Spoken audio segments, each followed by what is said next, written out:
Carol Burnett redefined the architecture of American laughter by transforming systemic domestic trauma into a television hegemony that lasted for over half a century. While the public saw a caricature, the industry faced a disciplined investigative force that dismantled tabloid immunity and shattered the gendered barriers of variety programming.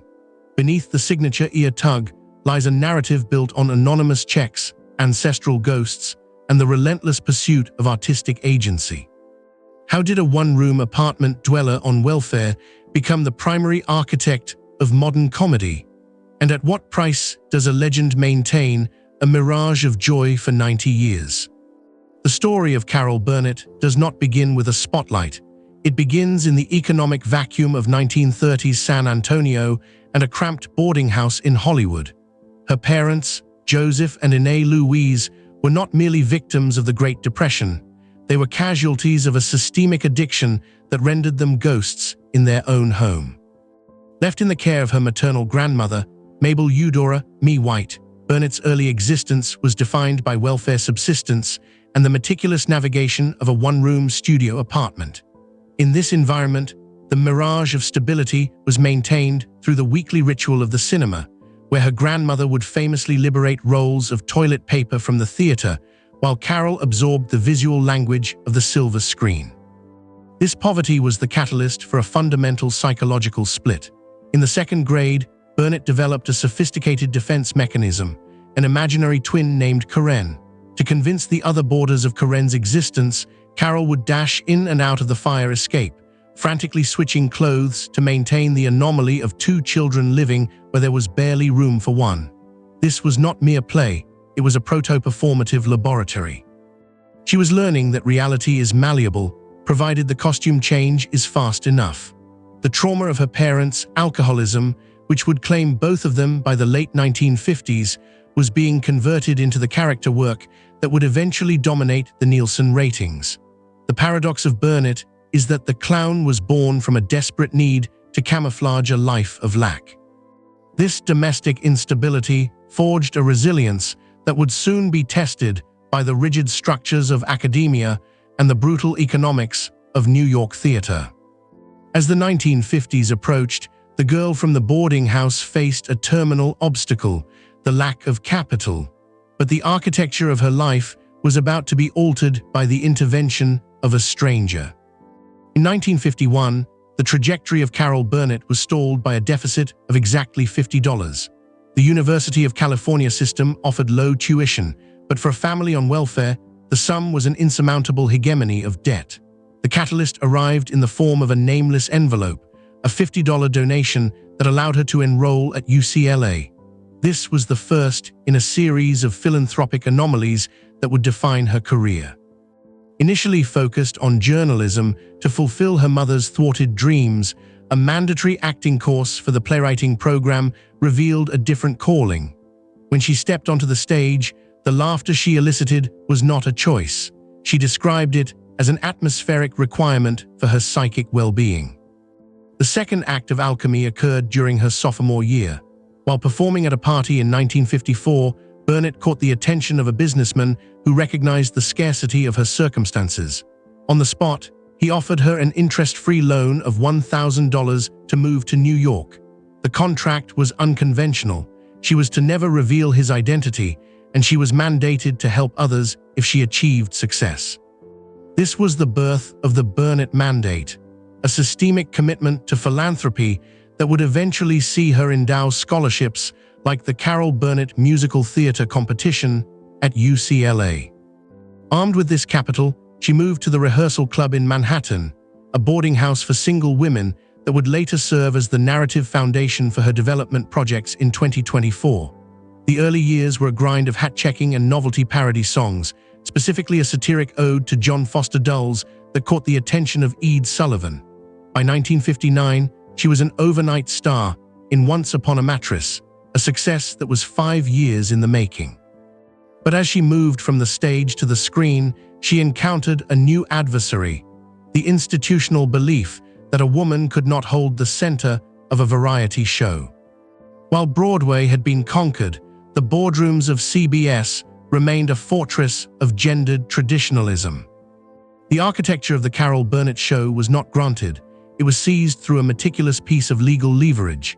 In the early 1960s, following her success on The Gary Moore Show, CBS locked Burnett into a 10-year contract. Hidden within the fine print was a push-the-button clause. During the first 5 years, Burnett had the right to demand 31-hour variety shows. When she exercised this option in 1967, the network was paralyzed. Executives attempted to pivot her toward a sitcom titled Here's Agnes, arguing that the variety format was a man's game reserved for the likes of Milton Berle. They viewed her ambition as a systemic risk to their Saturday night lineup. Burnett remained immovable. She didn't want a sitcom. She wanted a repertory company modeled after Sid Caesar's Your Show of Shows. Consequently, on September 11, 1967, The Carol Burnett Show premiered, fueled by a cast that was as much a family as it was a comedic unit. She cast Vicki Lawrence because of a striking physical resemblance, creating a sister dynamic that would anchor a decade of sketches. She brought in Harvey Korman, a man of dramatic training who could ground her most absurd parodies. Tim Conway, a frequent guest who became a regular in 1975, provided the unpredictable improvisational element that often shattered the fourth wall of the performance. The production was a masterclass in efficiency. Recorded in Studio 33 at CBS Television City, the show utilized a multi-camera setup that allowed for spontaneous interaction with the live audience. Burnett insisted the show be taped straight through, treating the studio audience as a partner whose energy dictated the pace. This was the foundation of the unrehearsed opening Q&A, a segment that became so iconic it eventually spawned its own specials in 2004.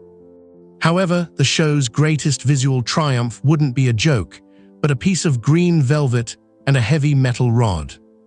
The technical brilliance of the show was reaching its zenith, but it took a parody of a Southern epic to cement its place in the Smithsonian. On November 13, 1976, exactly 9 years after her first attempt to parody the material Burnett aired, Went with the Wind.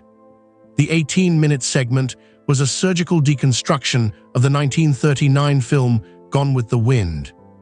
Written by Rick Hawkins and Liz Sage, the script originally called for the dress to be draped loosely over Burnett's shoulders, a direct imitation of Vivian Lee's garment. However, costume designer Bob Mackie recognized that the audience expected a copy, and comedy requires a surprise. He conceived the curtain rod dress, a heavy, velvet monstrosity that included the literal hardware from the window. When Burnett descended the staircase of the Terror Plantation as Starlet O'Hara, the resulting audience reaction was a phenomenon of sound and duration. It was the longest and loudest laugh recorded in the show's 11-year run, so sustained that it had to be substantially edited for the final broadcast. Starlet's quip, "I saw it in the window and I just couldn't resist," a definitive moment in American satire. The dress itself was more than a prop. It was a piece of engineering that required specialized fitting to ensure the heavy rod didn't cause injury during the descent. The sketch wasn't just funny, it was a ratings juggernaut, attracting approximately 30 million viewers. In 1999, TV Guide ranked the curtain dress moment as the second funniest in television history. By 2009, the garment was donated to the Smithsonian's National Museum of American History, a symbolic transition from a disposable sketch prop to a national artifact. Yet, while Burnett was conquering the cultural zeitgeist, a different kind of war was brewing in the legal system, one that would redefine the relationship between celebrities and the press. The laugh was a triumph of the spirit, but the truth was being threatened by a tabloid industry that operated without a conscience. In 1976, the National Enquirer published a 4-sentence item implying that a boisterous Carol Burnett had engaged in a drunken argument with Henry Kissinger at a Washington restaurant. For Burnett, a woman whose life had been shaped by the wreckage of parental alcoholism, this wasn't just a gossip item. It was a systematic assassination of her character and her advocacy. She sued for libel, initiating a 5-year legal odyssey that would culminate in a landmark decision by the California Court of Appeal. The trial revealed a disturbing architecture of deception. The Enquirer had published the story despite their own reporter, Gregory Lyon, verifying that Burnett was not intoxicated. The defense relied on the actual malice standard established in New York Times v. Sullivan, but the court introduced a critical nuance. It ruled that the National Enquirer did not qualify as a newspaper under California law because it did not provide the day-to-day dissemination of current events. This stripped the tabloid of the liability protections typically afforded by retractions. In March 1981, a jury awarded Burnett $1.06 million, $300,000 in compensatory and $1.3 million in punitive damages. Although the award was eventually reduced on appeal to approximately $200,000, the precedent was set. Burnett's victory was not about the capital. She famously donated the entirety of the settlement to charitable causes, including journalism scholarships at the University of Hawaii and UC Berkeley.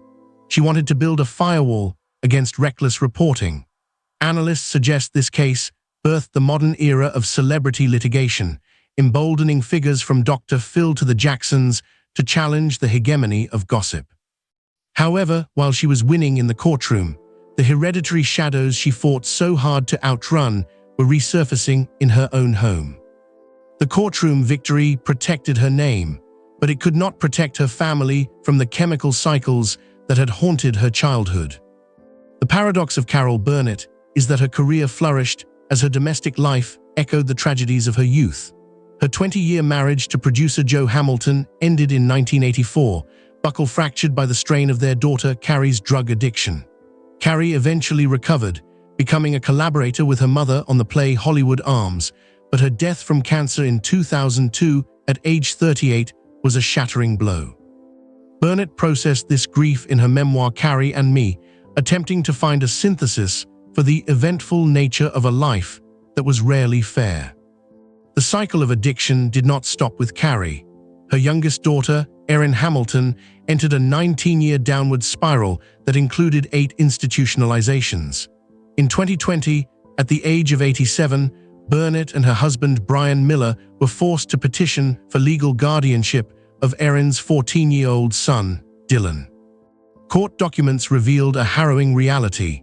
Erin had been placed on a 5150 psychiatric hold following a suicide attempt, and Dylan's living conditions were described as unstable and unhealthy.